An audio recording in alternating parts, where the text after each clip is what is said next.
नमस्कार.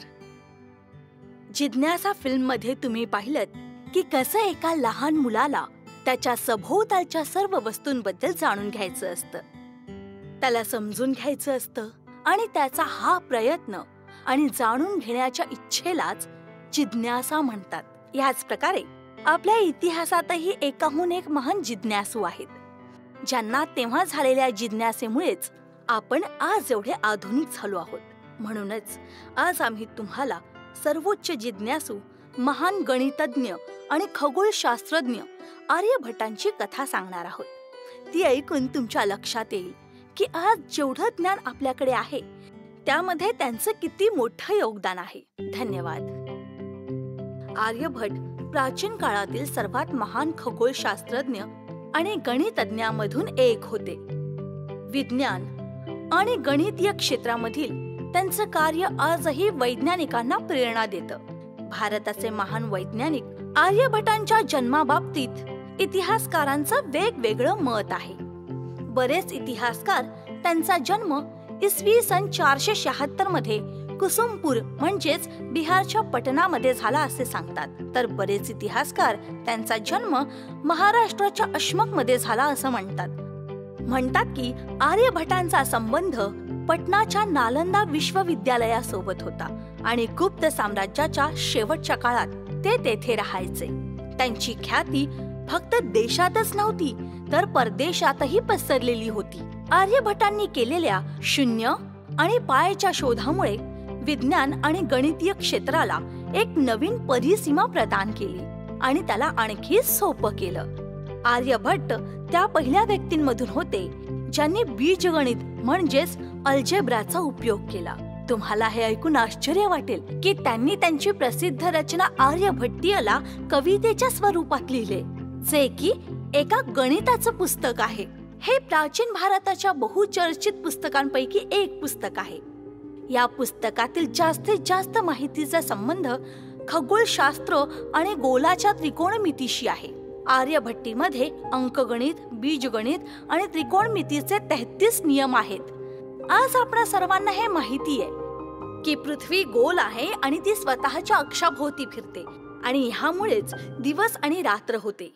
मध्य काळात निकोलस कोपर्निकसने असाच सिद्धांत मांडला होता, पण ह्या वास्तविकतेशी अतिशय कमी लोक परिचित असतील की कोपर्निकस पेक्षा जवळपास 1000 वर्षांपूर्वीच आर्यभट्टांनी हा शोध लावला होता की पृथ्वी गोल आहे आणि तिचा परिघही अनुमाने 24,835 मैल आहे. या महान वैज्ञानिक आणि गणितज्ञाला हे सुद्धा माहित होतं की चंद्र आणि इतर ग्रह सूर्याच्या किरणांमुळे प्रकाशित होतात. आर्यभट्टाने त्यांच्या सूत्रांनी हे सिद्ध केलं की एका वर्षात 365.2951 दिवस असतात.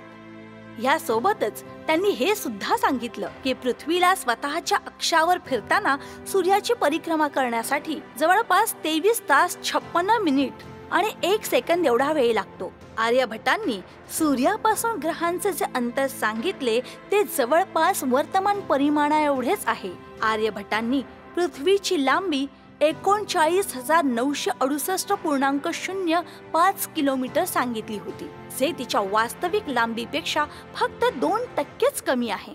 एवढंच नाही, आर्यभट्टांनी स्वतःच्या नावाने आर्यभट्टीय या ग्रंथाची रचना केली होती. त्यांच्या या ग्रंथामध्ये अंकगणित, बीजगणित आणि त्रिकोणमिती गणिताला समजवण्याचा प्रयत्न केलेला आहे. सोबतच खगोलशास्त्रही मिसळलेले आहे. आर्यभट्टांनी त्यांच्या जीवन काळात बऱ्याच महान ग्रंथांची रचना केली होती, ज्यामध्ये आर्यभट्टीय, दशगीतिका, तंत्र आणि आर्यभट्ट सिद्धांत हे प्रमुख होते. तरीही त्यांचा आर्यभट्ट सिद्धांत नामक ग्रंथ एक लुप्त ग्रंथ आहे, ज्याचे फक्त 34 श्लोक वर्तमानात उपलब्ध आहेत. इतिहासकारांच्या मते आर्यभट्टांच्या या ग्रंथांचा उपयोग सर्वात जास्त 7व्या शतकात केला जात असे. हा त्यांचा सर्वात महत्त्वपूर्ण ग्रंथ होता, ज्यामध्ये त्यांनी अंकगणित, बीजगणित, त्रिकोणमितीची व्याख्या खूप चांगल्या प्रकारे केली होती.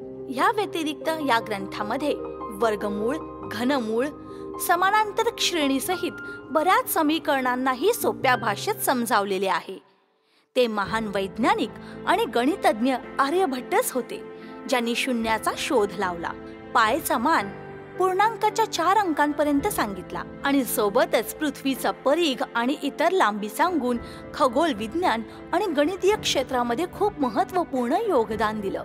आर्यभटांनी त्रिकोणमितीच्या आर्य सिद्धांतामध्ये ज्या ला ज्या उत्क्रम ज्या विज्याची व्याख्या केली. महान गणितज्ञ आर्यभटांच्या खगोलकीय गणनेने जलाली कॅलेंडर बनवण्यात मदत केली होती. 19 एप्रिल 1975 मध्ये भारत सरकारने त्यांचा पहिला उपग्रह अवकाशात सोडला होता, ज्याचं नाव त्यांनी महान गणितज्ञ आणि खगोल वैज्ञानिक आर्यभटांच्या नावावर ठेवलं होतं. एवढंच नाही, इंडियन स्पेस रिसर्च ऑर्गनायझेशन म्हणजेच इस्रो द्वारे वायुमंडळाच्या संताप मंडळात जीवाणूचा शोध लावला होता, ज्यामधून एका प्रजातीचं नाव बॅसिलस आर्यभट्ट ठेवण्यात आलं होतं.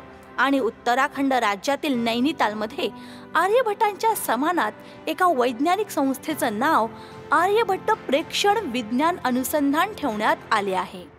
गणित आणि विज्ञानाच्या क्षेत्रामध्ये त्यांचं महत्त्वपूर्ण योगदान देणाऱ्या आर्यभटांनी जवळपास इसवी सन पूर्व 550 मध्ये त्यांच्या आयुष्याचा शेवटचा श्वास घेतला होता.